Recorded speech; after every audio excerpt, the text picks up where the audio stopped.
বুয়েট শিক্ষার্থী আবরার ফাহাদ হত্যা মামলায় আসামিদের ডেথ রেফারেন্স ও আপিলের রায় পড়া চলছে হাইকোর্টে। দর্শক, যেমনটি জানাচ্ছিলাম, হাইকোর্টে রায় পড়া চলছে। বিষয়ে বিস্তারিত জানাতে উচ্চ আদালত থেকে আমাদের সাথে মুহূর্তে যুক্ত হচ্ছেন সহকর্মী মিজান আহমেদ। মিজান, কবে নাগাদ মোটামুটি ঘোষণাটা আসতে পারে, আর এর পরবর্তী আইনি প্রক্রিয়াগুলো কি বা হতে পারে? যেমনটি আপনি জানতে চাচ্ছিলেন হিমাদ্রি, সেই ধারাবাহিকতায় বলতে হয় আসলে কখন নাগাদ শেষ হবে সেটি সুনির্দিষ্ট করে বলার সুযোগ নেই।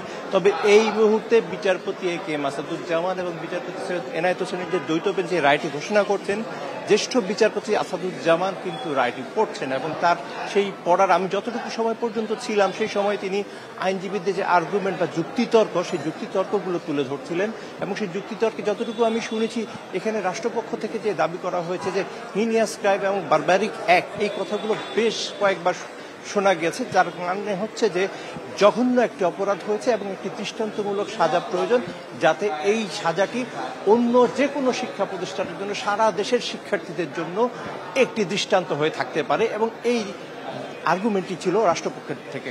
অন্যদিকে আসামি পক্ষের আইনজীবীরা যেমনটি বলেছেন যে আবরার যেমন মেধাবী ছিল, ঠিক তেমনিভাবে অন্য যেই যাদের দণ্ডিত করা হয়েছে তারাও কিন্তু বুয়েটের শিক্ষার্থী এবং তারাও কিন্তু মেধাবী। একনল হ্যান্ড ওয়াশ 100% প্যারাবেন ফ্রি, তাই নিরাপদ হাতের জন্য আস্থা রাখুন একনলে। এবং এর মধ্যে বেশ কয়েকজন রয়েছেন যাদের ইতিপূর্বে কোনো অপরাধের সাথে সংশ্লিষ্টতা নেই।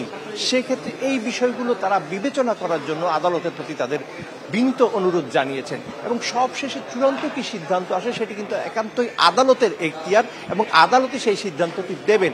আপনার আরেকটি প্রশ্ন ছিল এর পরবর্তী প্রক্রিয়া কি, সেই ধারাবাহিকতা যদি বলতে হয়, হাইকোর্টের এই রায়ের পর যেই পক্ষ এই রায়ে হেরে যাবেন তারা কিন্তু আপিল করতে পারবেন এবং আপিলের পরও এই আপিলের রিভিউ হবে।